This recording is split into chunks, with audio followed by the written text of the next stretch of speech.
आपने इस बात को बहुत बार सुना होगा, हम अपनी लाइफ खुद कॉम्प्लिकेटेड बनाते हैं। कैसे? समझते हैं। एक आश्रम में दो चेले, दोनों परम मित्र। तो एक दिन एक चेले के मन में सवाल आया, भगवान कैसे दिखते होंगे? यही बात उसने अपने मित्र से कह दी।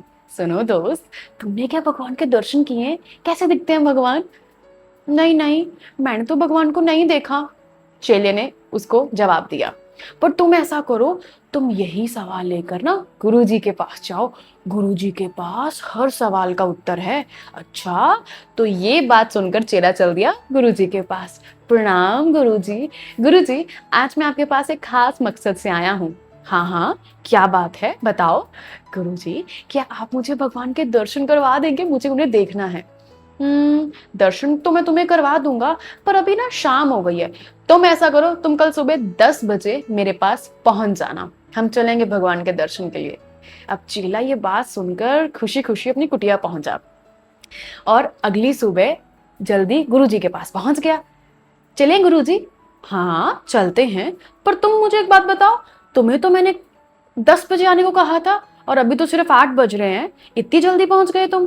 गुरुजी, पता है, जब से आपने मुझे कहा है कि आप सुबह मुझे भगवान के दर्शन के लिए ले चलोगे, मुझे तो इतनी खुशी मेरे अंदर भर गई कि मुझे उसकी वजह से नींद ही नहीं आई, और इसी वजह से मैं आपके पास जल्दी सुबह पहुंच गया।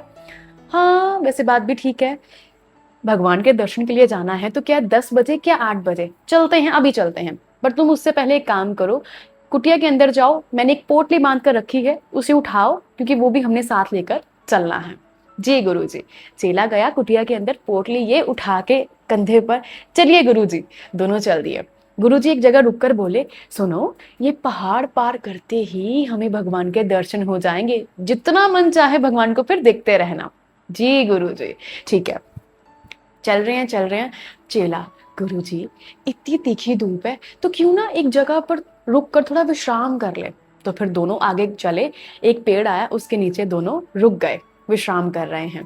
कुछ देर के बाद चेला उठा, चलें गुरुजी? गुरुजी, हाँ हाँ चलते हैं, बहुत हो गया विश्राम। गुरुजी, क्या मैं आपसे एक और बात बोलूं? हाँ बताओ, अब क्या बात है? गुरुजी, आप मुझे जहां तक कहेंगे मैं चलने के लिए तैयार हूँ, जितना पहाड़ ऊपर तक ले जाएंगे मैं चलूंगा। पर मेरी आपसे एक विनती है, ये पोटली बहुत भारी है और इसकी वजह से मुझे यहाँ पे दर्द हो रही है। अगर हम इसमें से कुछ सामान निकाल देंगे तो ये बड़ी हल्की हो जाएगी, मेरे लिए चलना आसान हो जाएगा इस तीखी धूप में। गुरुजी, हाँ ऐसा करो, पोटली को खोलो, जो तुम्हें लगे कि इसमें व्यर्थ का सामान है वो सारा छांट कर बाहर निकाल दो, और जो तुम्हें लगे जरूरी है वो लेकर चल दो। ठीक, वो ये बात सुनकर खुश। पोटली खोलता है, क्या दिखता है? एक चद्दर, पानी और कुछ ऐसी व्यर्थ की चीजें हैं, तो उन्हें वो छांट कर निकाल देता है। चद्दर और पानी लेकर फिर पोटली बांधता है और ऐसे रखने लगता है। गुरुजी, आनंद आ गया, अब चलिए कहाँ तक चलना है? गुरुजी, आनंद आ गया? जी गुरुजी, बहुत सुख मिल रहा है मुझे अब, तो चलो वापस।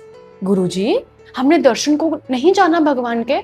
अरे, हो गए तुम्हें भगवान के दर्शन, जब तुम्हें सुख मिला, आनंद की प्राप्ति हुई तुम्हें सिर्फ कुछ ही चीजों में, तो मतलब जब तुम दिल के अंदर खुशी भर लोगे तो वहीं भगवान के तुम्हें दर्शन हो गए, चलो वापस। चेला निरुत्तर और चल दिए दोनों आश्रम की ओर।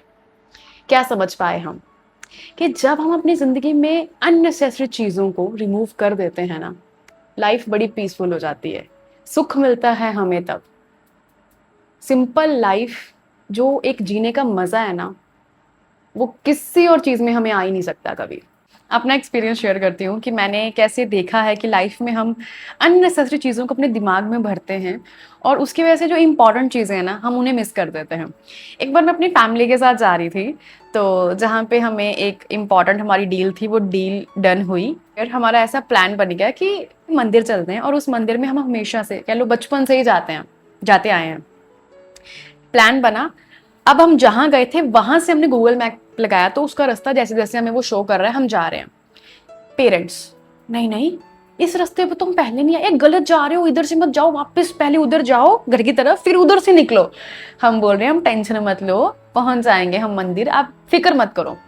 पर वो तो पेरेंट्स बार बार यही बात बोलते जा रहे हैं। अच्छा, क्या हुआ कि अब ऐसा नहीं है कि वो रोड जो है वो सुनसान था, उसकी वजह से वो डर रहे थे सेफ्टी पर्पज के लिए, नहीं। सब कुछ आसपास लोग थे, जा रहे थे।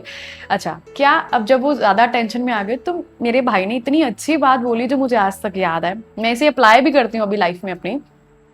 क्या बोला उसने कि आप हमेशा इस चीज़ की कंप्लेंट करते हो कि हमें फैमिली टाइम नहीं मिलता या जो मिला है बहुत कम मिला है। तो जब भी आप हम चारों हैं इंजॉय करते हुए जा रहे हैं, आप क्या बार बार इस बात को बोलते जा रहे हो, टेंशन में आ रहे हो कि हम गलत ही जा रहे हैं?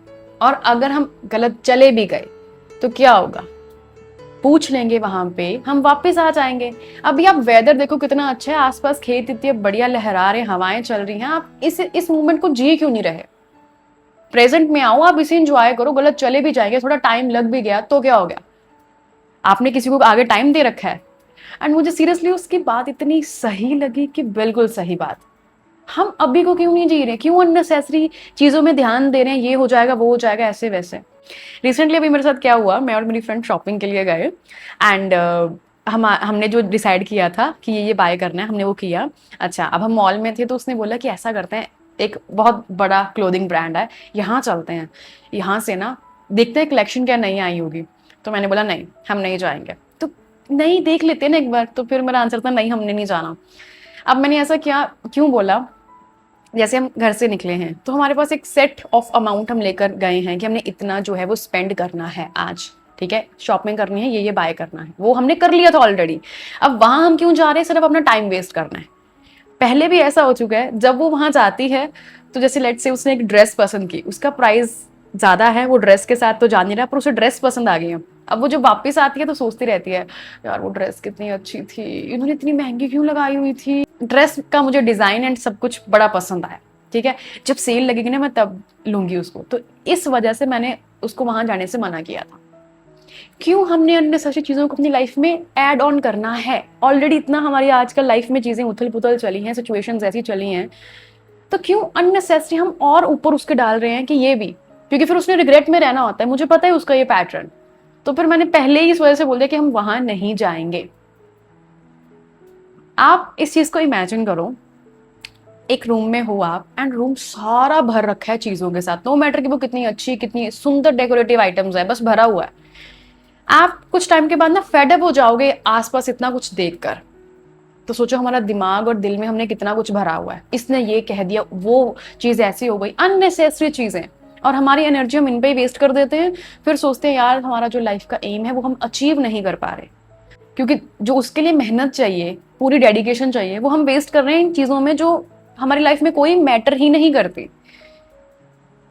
हम लोगों की बातें ऐसे सुन के दिल पे ले रहे जैसे हमारा सारा खर्चा वो उठाते हैं। नहीं, हमें सारे अपने दुख सुख में अपने साथ रहना है, सारे खर्चे सब कुछ, हमारे फोन का बिल, हमारे इलेक्ट्रिसिटी का बिल, सब कुछ हमें खुद पे करना है। उनकी बातों को सुन के हम इतने इफेक्ट हो जाते हैं। ये सोचने वाली बात है। आप एक जगह पे जाओ, लेट से आपने ट्रिप प्लान की, बैग में आप इतना कुछ भर रहे हो और जब वहां पे जाके आपको जो जरूरी चीज चाहिए वो मिलेगी ही नहीं। ये छोटी छोटी चीजों से ना हम रेजोनेट करते हैं, इसलिए मैं आपको बता रही हूँ। तो लाइफ में भी जब हम इतना मेस क्रिएट कर लेंगे ना, जो जरूरी काम है, जो हमारे सपने हैं, एम है, वो छूट जाएंगे फिर। तो सेट करो आपने कहाँ पे अपना दिल दिमाग लगाना है, कौन से थॉट्स आपके लिए जरूरी हैं, क्या चीजें आपको लाइफ में करनी है, कौन से लोग आपके लिए जरूरी हैं, अगर वो आपको कुछ बता रहे हैं तो उनकी बात को सजेशन, उनकी बात को एडवाइस लेना है कि क्या करना है। आपको अपनी प्रायोरिटीज को सेट करना पड़ेगा। हर कोई लाइफ में आपका आपका टाइम डिजर्व नहीं करता, हर किसी की बात जरूरी नहीं है, सही नहीं है। आप कितना कंटेंट कंज्यूम कर रहे हो, अगर आप कंटेंट से भरते रह रहे हो ना, तो जो चीज आपने सोशल मीडिया पे अच्छी सीखी है उस पर भी आप ध्यान नहीं दे पाओगे। अननेसेसरी चीजों जो आपने पकड़ ली है ना, आपका दिमाग उन्हीं को ही चलाता रहेगा। ध्यान दो कॉन्शियसली, जिस दिन आप जीना शुरू करोगे ना, आप, मैं कहती हूँ, एंजॉय करोगे जिंदगी को। तो जितना हो सके अपने आप को लिमिटेड कर लो, लिमिट सेट करो कि क्या चीजें मेरे लिए जरूरी हैं। ये फालतू की चीजें और कुछ नहीं, बस टाइम वेस्ट कर रही हैं, आपकी एनर्जी को ड्रेन कर रही हैं। जो लोग आपसे जेलस हैं, इनसिक्योर है और कहीं ना कहीं से आपको पता लग रहा है, तो डिस्टेंस वहीं पे क्रिएट करो। कोई ज़रूरत नहीं है उन्हें एक्सप्लेन करने की, उनके दिमाग के अंदर जाके अपने लिए सफाई करने की ना, वो नहीं साफ कर पाओगे आप। जो उन्होंने जैसा सोचना है, जिसकी जैसी सोच है उसने वैसी ही रखनी है। और इसी के साथ अपने ऊपर भी ध्यान दो कि आप क्या चीज़ों का बोझ लेकर साथ चल रहे हो। इतने एक जगह पे जाते हो, उसे इंजॉय ना करके, उसकी वाइब, उसके इन्वायरमेंट को ना जीकर बस फोन में भरने में लगे रहते हैं। हम वीडियोस बनाते हैं, बहुत जगह मैं नोटिस करती हूँ लोग ना जी नहीं रहे उस चीज को। एक टाइम पे मेरे अंदर भी था कि मैं इसे भी कैप्चर कर लूँ, इससे भी कैप्चर कर लूँ, बट वहां पे मैं पहुंची हूँ ना, जो चीज मैं वहां पे जी सकती हूँ वो फोन के थ्रू शायद नहीं आ पाएगी। और आ भी जाएगी, ठीक है, एक आधी पिक क्लिक कर लो, वीडियो भी बना लो, बट नॉट कि आप बस शुरू ही हो जाओ कि वीडियो बनानी है, वीडियो ये वो ना। और सिंपल लाइफ रखोगे ना, उस सिंपल लाइफ में भी प्रॉब्लम्स आएंगी, सिचुएशंस ऐसी बनेंगी जहां पे आपको बहुत टेस्ट किया जाएगा। पर अब आपके अंदर ये तसल्ली है कि मुझे क्या चाहिए और मेरी सारी एनर्जी कहाँ जा रही है, क्योंकि अननेसेसरी चीजें आप निकाल चुके हो। तो वो जब सिचुएशन आएगी ना, आपके अंदर हौसला होगा कि कोई नहीं, ये भी निकल जाएगा, ये भी टाइम पास हो जाएगा। मैं सच में बता रही हूँ, जिस दिन से मैंने अपनी लाइफ को कॉन्शियसली ध्यान दिया है ना कि मैं किन पे टाइम वेस्ट कर रही हूँ, 5 साल 10 साल के बाद वो मायने ही नहीं रखेंगे। इवन 1-2 साल के बाद मैं सोचूंगी कि मैं क्यों टाइम वेस्ट कर रही थी उनके ऊपर, उस बात को बीते हुए 3 साल हो गए, 2 साल हो गए, कोई मायने नहीं रखती है वो बात जो आप सोच कर बैठे हो, जिसे पकड़ कर बैठे हो, चल रहे हो बोझ के साथ। हल्का कर दो इस बोझ को, और फिर उस चेले की तरह आप भी फील करोगे कि आप कितने रिलैक्स हो। मैं सीरियसली ऐसा सोचती हूँ, यू नो, अब ना मेरी एनर्जी पता कहाँ जा रही है, जो मेरे लाइफ का गोल है, जो मुझे करना है, मैं सारा ध्यान उस पर है मेरा। तो मैं बहुत खुश हूँ अब, अननेसेसरी टेंशन में नहीं हूँ कि ये क्या हो गया, वो क्या होगा, ये भी भर लूँ, ये भी कैप्चर कर लूँ, उसने कह दिया, उसकी बात को भी दिमाग में लेकर चलती रहूँ, उसने ये कह दिया मुझे, नहीं कह दिया ठीक है, उसके अपने थॉट्स है मेरे लिए, कोई प्रॉब्लम नहीं है। फोन में जब मेमोरी भर जाती है ना, तो जो फोटोज डिलीट करके रिलैक्स होते हो ना, ऐसा ही रिलैक्स आप लाइफ में हो जाओगे जब निकाल दोगे सब फालतू की चीजों को। ठीक है, कोई फर्क नहीं पड़ना चाहिए, जो आपका एम है, जो लक्ष्य है, बस उसके ऊपर ध्यान दो, वही मायने रखता है। थोड़ा लाइफ को ना जूम आउट करके देखो, जिसके ऊपर आप आज बैठे रो रहे हो, वो 2-3 साल के बाद आपको कोई फर्क नहीं पड़ेगा उस बात से, पर आज आप अपना टाइम गवा रहे हो बस। तो आई होप कि इस वीडियो से, इस स्टोरी से आपको एक बहुत ही ब्यूटीफुल मैसेज मिला हो कि अपनी लाइफ को बहुत सिंपल रखो। और आज इस वीडियो को देखने के बाद ना अपने आप को टाइम देना, बैठना, अपने साथ सोचना कि मेरे लिए क्या जरूरी है और किन अननेसेसरी चीजों के ऊपर मैं अपना टाइम वेस्ट कर रहा हूं। आपको जरूर आंसर मिलेगा। ठीक है, अपना गोल रखो, उसके ऊपर बस लग जाओ उसे पाने में। ये है जीने का असली मकसद, और ये है सिंपल लाइफ। अब इन 3 वर्ड्स के साथ मैं आज की वीडियो को कंक्लूड करती हूँ, लेस इज मोर। ठीक है, तो फिर मैं मिलती हूँ आपसे अगली वीडियो में। Till then take care.